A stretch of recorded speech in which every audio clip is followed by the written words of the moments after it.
خوتي خواتاتي اهلا وسهلا مرحبا بكم يا جماعه الخير مساء الخير عليكم مازال الفلاون والسلام عليكم. Ce matin le 8 janvier 2024 nous vous avions prévenu, nous vous avions donné l'information d'exclusivité. Le patron de la police algérienne Farid Zinedine Benchir, on a parlé que son limogeage était imminent et ben voilà, une heure après ça a été confirmé officiellement. Le NTV, la télévision publique algérienne, les autres médias algériens Nahal Hayat ont publié, confirmé officiellement cette information. Brahim Rad, le ministre de l'Intérieur algérien, vient d'installer officiellement avant midi le nouveau directeur de la DGSN, le nouveau patron de la DGSN. Il s'agit de Ali Badawi, qui était lui l'ex-patron de la PAF, la police algérienne aux frontières, un ancien responsable de plusieurs sûretés de wilaya. Il était à la sûreté de wilaya de Bjaya, la sûreté de wilaya de Ain Defla, la sûreté de wilaya de Boumerdes. C'est un enfant de la DGSN. Bon, beaucoup de gens disent du bien de lui. Maintenant, d'autres ne sont pas très contents. Alors qu'il a ses détracteurs. Beaucoup de gens saluent son parcours et reconnaissent en lui des valeurs d'un enfant de la DGSN, de la police algérienne. On le considère comme un homme expérimenté, comme un homme compétent. D'autres disent qu'au contraire, c'était un proche de Zinedine Benchir et que lui-même il vient de la PAF. C'est vrai que c'est pas normal de nommer le patron de la PAF à la place du patron de la police algérienne, alors que le scandale qui a justifié l'éviction et le limogeage du patron de la police algérienne, il s'agit d'un scandale qui concerne justement le fonctionnement de la PAF, à savoir l'intrusion de ce haraga dans un avion d'Air Algérie le 28 décembre 2023 et l'arrestation ainsi que le placement en détention de 10 responsables de la police et des agents de la police aux frontières de l'aéroport international d'Oran. Donc ça peut paraître effectivement surprenant que le directeur de la police, le directeur national de la police aux frontières remplace Farid Zinedine Benchir, alors que Farid Zinedine Benchir, le patron de la police nationale en Algérie, la DGSN, la Direction générale de la Sûreté nationale, a été sanctionné justement à cause des défaillances majeures qui ont été constatées dans les aéroports. Donc Ali Badawi est censé être concerné lui aussi. Mais bon, selon plusieurs sources, c'est Farid Zinedine Benchir qui doit assumer entièrement la responsabilité, parce que c'est lui qui a été à l'origine des nominations claniques, des nominations basées sur des critères de corruption, sur des critères de favoritisme, sur des considérations purement personnelles. L'aéroport d'Alger ou d'Oran, les responsables de la police sont issus directement de son entourage personnel. Et apparemment, Ali Badawi n'avait, selon les enquêtes qui ont été menées par les services secrets algériens, à travers le renseignement intérieur, la Direction générale de la sécurité intérieure, Ali Badawi n'était pas pour grand-chose dans les mauvaises nominations et les décisions qui ont été prises par Farid Zinedine Benchir. En tant que patron de la police, c'est lui qui était à l'origine du scandale de l'aéroport d'Alger, à travers Salah Makhlouf, le commissaire principal Salah Makhlouf, qui était responsable jusqu'au mois d'août 2021 de la police aux frontières de la PAF de l'aéroport international d'Alger. Fin août 2021, il a décidé de le promouvoir à la tête de toute la direction nationale de la PAF. Ensuite, juillet 2022, il décide de faire un changement, justement, où là, il va remplacer Salah Makhlouf par Ali Badawi, l'ancien chef de sûreté de la wilaya de Bjaya, parce que Salah Makhlouf a fait les frais de ce qui s'est passé à l'aéroport international d'Alger le début juin 2022. Et là, l'intrusion au cœur du train d'atterrissage d'un avion d'Air Algérie qui devait assurer la liaison Alger-Barcelone. Ils ont été retrouvés morts avant même le décollage. C'était, rappelez-vous, après une série de limogeages aussi, au moins 7 fonctionnaires de la PAF et de la police algérienne ont été sanctionnés. À l'époque, en juin 2022, une enquête avait été ouverte. Des personnes ont été placées en détention, mais à l'époque, c'était pas des policiers. C'était des amis, des connaissances de ces deux haragas. Les policiers, justement, à leur tête, Salah Makhlouf, le premier responsable de la PAF, avait été épargné parce que Farid Zinedine Benchir a tout fait pour empêcher que les juges n'auditionnent ou ne harcèlent ou n'interrogent des responsables de la police. Cette fois-ci, ses interventions n'ont pas pu protéger ses proches à l'aéroport international d'Oran et le scandale du haraga qui s'est introduit le 28 décembre dernier au sein de l'appareil d'Air Algérie, de l'avion d'Air Algérie qui a pu décoller pour assurer la liaison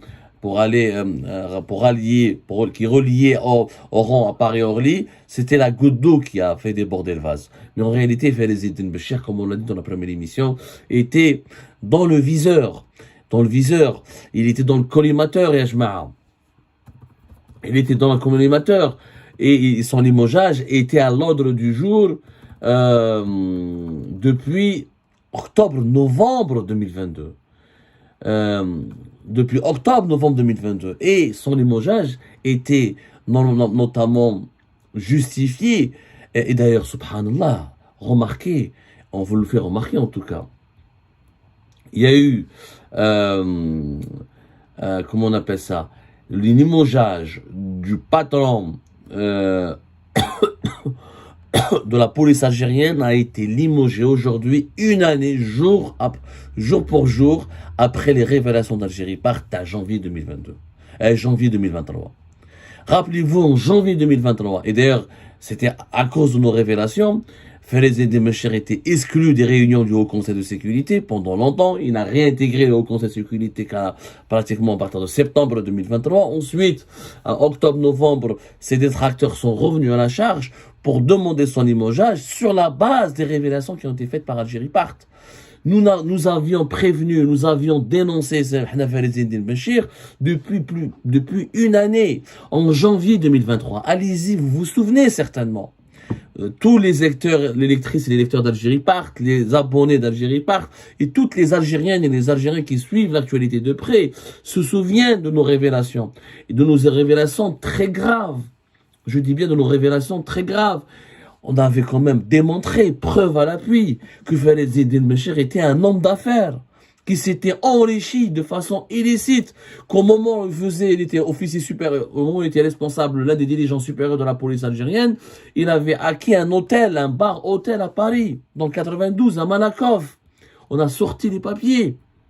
C'était quand même extraordinaire.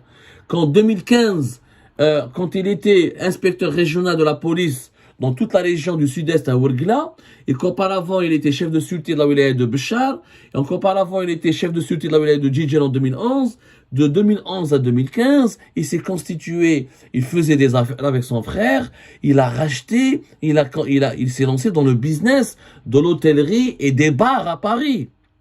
C'est quand même du jamais vu. On n'a pas vu un État dans le monde qui confie sa police nationale à un policier qui était à la fois homme d'affaires dans un pays étranger. Et dans un pays avec lequel il y a souvent des conflits d'intérêts, des problèmes politiques, qui est la France. Qui veut être policier en Algérie ou un restaurant bar fait Paris, l'une des capitales les plus chères et les plus prestigieuses du monde. وخرجناها بلي دوكيمون ومن بعد عاودها البيع à partir de 2019 il a fait un montage etc pour comment dirais-je pour maquiller les affaires en France. Il a utilisé des prêtements, il a utilisé des hommes d'affaires, des petits businessmen, il a vendu les parts à son frère, il a fait croire dans les papiers à l'administration française qu'il avait uniquement apporté, qu'il avait mis uniquement 15 000, 20 000 euros, qu'il a revendu ensuite ses parts entre 20 000 et 25 000 euros. Il a fait un montage comme beaucoup de businessmen algériens le font en France, pour tromper les autorités françaises et tromper les autorités algériennes. Mais c'était un investissement, c'était des placements d'argent douteux, c'était de l'enrichissement illicite. Un fonctionnaire de la police d'un pays étranger ne peut pas se permettre de financer l'acquisition d'un hôtel-bar à Paris. Ça, c'est du jamais vu. Ou nos révélations à l'époque, Darou Hala.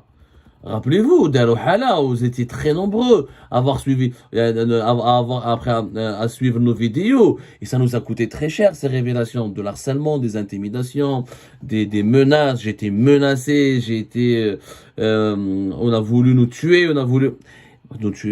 voilà. Ça s'est passé le 15 août 2023. Beaucoup de gens ont relié mon agression à Paris, où un homme armé a failli m'assassiner. Beaucoup ont mis en relation les révélations sur le patron de la police algérienne avec cet événement triste. Bon, il n'y a pas eu de preuves. Je n'ai jamais eu de preuves que c'était Fayez. Je ne peux pas dire que j'ai jamais affirmé que c'était Fayez Eddine Béchir qui avait commandé cette tentative d'assassinat ou ce vol à main armée. J'ai pas de preuves matérielles, mais il y a eu des sérieux doutes de sérieux doutes, ya Jamaat al-Khair. Ça s'est passé en tout cas, revenons à nos moutons. Il ne s'agit pas de parler de ma personne. Le patron de la police algérienne était résident en France. Il a fait, Algérie Part l'avait prouvé. Il entretenait un train de vie princier. Il avait obtenu une carte de séjour de 10 ans. On avait même donné son numéro de la carte de séjour sur Algérie Part, le numéro GC64 FNVLP qui lui a été délivré le 2015 pour une validité de 10 ans. Comment, alors qu'il était inspecteur de la police algérienne, il était fonctionnaire supérieur de la police en Algérie et résident en France. C'est du jamais vu. C'est du jamais vu. Il avait donné, et pour obtenir cette adresse, et pour obtenir sa carte de séjour, il avait une adresse avec son frère, dans 2e arrondissement de Paris, l'un des quartiers les plus chics, les plus chers de France et d'Europe. وحكينا من بعد كوم il a fait pour céder ses parts وجاب واحد اسمه كيفاش شرع على واحد مع اسمه يزيد جوجيل وجاب l'histoire كبيره je vais pas revenir là-dessus. Relisez Algérie Part, revoyez nos vidéos sur ces révélations là. C'était en janvier 2023, une année pile poil. À l'époque Tebboune ne voulait pas limoger Falaise Eddine Bencher. On nous a même contactés. Je le dis, je vous le révèle aujourd'hui. Si tu veux que Tebboune, Limoges, ce corrompu, ce policier corrompu, ce véreux, ce traître, parce qu'on va en parler tout à l'heure, il a des connexions bizarres avec des entités étrangères. Nous en avons même parlé, il était quand même un collaborateur attitré de l'État français, Falaise Eddine Bencher. On l'a expliqué, on a sorti les papiers. Si tu veux arrêter, si tu veux qu'on se débarrasse, si tu veux que l'État algérien se débarrasse de lui, et que Tebboune signe son limogeage, il faut que tu arrêtes de parler de lui. C'est ce qu'on m'a demandé. Et des officiels de l'État algérien m'ont envoyé des intermédiaires pour me demander d'arrêter de parler de lui. Parce que Tebboune ne supporte pas ne supportait pas à l'époque que je continue à révéler des affaires graves sur Benchir. Il se sentait pressé, se sentait contraint. Il voulait pas le limoger pour faire plaisir. On me l'a dit. Que Tebboune ne voulait pas limoger à Falaise Eddine Bencher à l'époque pour faire plaisir à Algérie Part. Parce qu'il ne voulait pas donner raison à Algérie Part, alors que l'enquête était claire. Je rappelle quand même qu'il a fait un mariage blanc, ce gars. Le patron de la police algérienne avait fait un mariage blanc, on l'a dit sur Algérie Part. On a donné les preuves. Mariage blanc. On lui a donné la police algérienne, la direction. C'était le 2 février 2023. On a donné les preuves, mais la France avait suspendu son titre de séjour. On avait donné même le nom de la ressortissante, d'une femme néerlandaise avec laquelle Falaise Eddine Bencher s'était lié pour un mariage blanc. On a donné tous les détails. On a même le nom du titre de séjour. On a même la date. On a tout donné. Avec une vidéo et avec un écrit, avec un texte. On a tout expliqué. La vidéo est encore sur la page Facebook. Elle a été suspendue YouTube parce qu'il a estimé que c'est une atteinte à la vie privée. Bon, certainement cette néerlandaise, elle s'est plainte. On ne voulait pas s'en prendre à la vie privée de cette ressortissante néerlandaise. On voulait défendre l'intérêt général de notre pays. Oui, nous avions preuve à l'appui. On a expliqué quel préfecture de police avait délivré le titre de séjour, quel préfecture de police ensuite a décidé de le suspendre, et que c'était quand même grave. Un mariage blanc en France, ça c'est quand même 5 ans de prison, c'est un mensonge terrible. Enrichissement illicite, corruption, parce que comment un policier, tous les policiers algériens ne peuvent pas se permettre d'acheter des hôtels, des restaurants à Paris. On le sait, les salaires d'un policier, c'est en dinars, c'est minable. Ça ne te permet même pas d'acheter un hôtel-restaurant à Alger. Les policiers qui ont fait des affaires, il n'y en a pas beaucoup, extrêmement rares. Quand les policiers algériens prennent leur retraite, ils finissent malheureusement beaucoup dans la misère et la pauvreté. Ils ont à peine de quoi vivre dignement. Il y a certains policiers qui n'avaient même pas, et des policiers qui ont sacrifié leur vie les années 90, qui ont lutté contre le terrorisme. À leur retraite, ils n'avaient même pas de quoi manger ou de faire manger leur famille correctement, dignement. Hôtel au restaurant, Malakoff 92 à Paris, dans l'un des départements les plus chics de la région parisienne, avec sans qu'il y ait la moindre, sans que cela ne suscite une réaction de la part des autorités algériennes à l'époque. On a les services secrets حلوا عليه une enquête. ومن بعد كان l'enquête des services secrets ما حبوش يكملوها.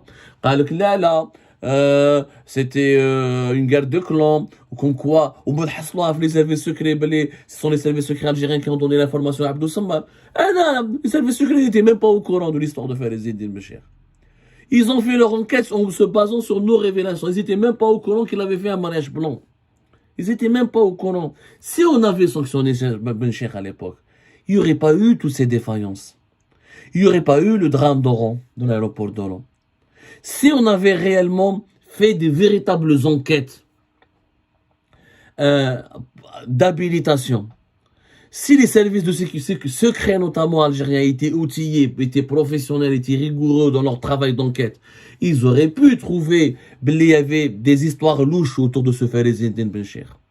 Il n'aurait jamais dû être patron de la police algérienne. C'était une monumentale erreur. Ce qui s'est passé pendant l'époque Béchir, 3 défaillances. À 3 reprises des haragans, on peut s'introduire comme dans un salon de coiffure ou là dans un malabège. On dirait qu'ils étaient dans une salle de baby-foot où là ils ont pu rentrer le plus facilement du monde dans les trains d'atterrissage ou là dans les soutes à bagages des avions stationnés sur l'étage. Je ne sais pas si vous vous rendez compte de la gravité des défaillances des Sarao. Osez imaginer si c'était des terroristes, si c'était un groupe armé. On aurait eu des centaines de morts. Pourquoi? Parce qu'on avait un patron de la police qui n'était pas compétent pour ce poste-là, qui avait affaibli la DGSN, qui l'a déstructuré de l'intérieur, qui a fait des nominations claniques, qui a ramené quelqu'un, un fils de son patelin, Salah Makhlouf, il lui a donné la PAF. Ensuite, il a nommé des gens qui étaient complices avec lui, qui pouvaient le protéger, qui pouvaient garder ses secrets. Il y avait des tractations affairistes. Et on sait tous que les Farid Eddine Béchir a été l'instrument de certains gens au plus haut sommet de l'État algérien, au détriment de l'intérêt général de notre pays, au détriment de la sécurité nationale de notre pays. Il y a encore des choses que nous n'avions pas dites à l'époque, parce qu'on voulait protéger la crédibilité de l'État algérien. Mais puisque maintenant Farid Eddine Béchir a été limogé, on va faire des révélations. On va lancer des bombes. Il y a même certaines informations comme أنا ما خافش أنا j'ai risqué ma vie على الحكاية هذه. J'ai risqué ma vie à un moment donné, je savais que j'étais en train de prendre des risques inconsidérés. Mais je vous donne des informations. Il y a des informations que j'ai refusé de publier. Je les ai données à certains. Je les ai communiquées à des sources pour qu'ils puissent les donner aux autorités algériennes, pour qu'ils puissent faire leur enquête. Ça, je l'ai dit à l'époque, vous n'avez pas voulu limoger Ben Cheikh pour ne pas faire plaisir à l'Algérie part. Parce que le président décide sous la pression médiatique, sous le chantage. Comme quoi, c'est un média qui a fait du chantage à l'État. Quand on a peut-être des éléments pour qu'ils puissent enquêter. Ils n'ont pas fait leur travail. Ou en tout cas, certains ont fait leur travail. Il y avait des blocages au plus haut sommet. Il y avait une volonté manifeste de protéger ce monsieur. Et maintenant, la question qui se pose, puisqu'il a été limogé, sera-t-il jugé? Est-ce qu'on va lui demander des comptes? Est-ce qu'on va lui dire, mais monsieur, comment avez-vous trouvé de l'argent pour acheter un bar-restaurant à Paris alors que vous étiez policier à Ourgla et Djidjil? Comment de Ourgla et Djidjil vous avez transféré de l'argent pour acheter pour faire des cartes de séjour, une carte de séjour en France et pour acheter un bar-restaurant? Comment vous avez fait pourquoi vous avez fait un mariage blanc? Qu'est-ce qui s'est passé avec les autorités françaises? Quels sont vos contacts et quels sont vos liens avec les autorités françaises? Faudrait qu'on le juge, ce monsieur. Est-ce qu'il sera jugé? Ou est-ce qu'on l'a limogé juste on lui a garanti une certaine impunité? Ici, Béchir parle sur ses complices, sur ses protecteurs. Des grosses têtes, quelles sont les grosses têtes qui risquent de tomber? Attention, l'affaire Béchir n'est pas terminée. Je dirais même qu'elle vient que de commencer. Rabbi Jib al-Khair. Rabbi Jib al-Khair, vous allez voir dans les heures et les jours à venir que ce monsieur a siégé au Conseil de sécurité de l'État alors qu'il était en contact avec des entités étrangères. Mais nous allons revenir sur ce sujet dans nos prochaines éditions.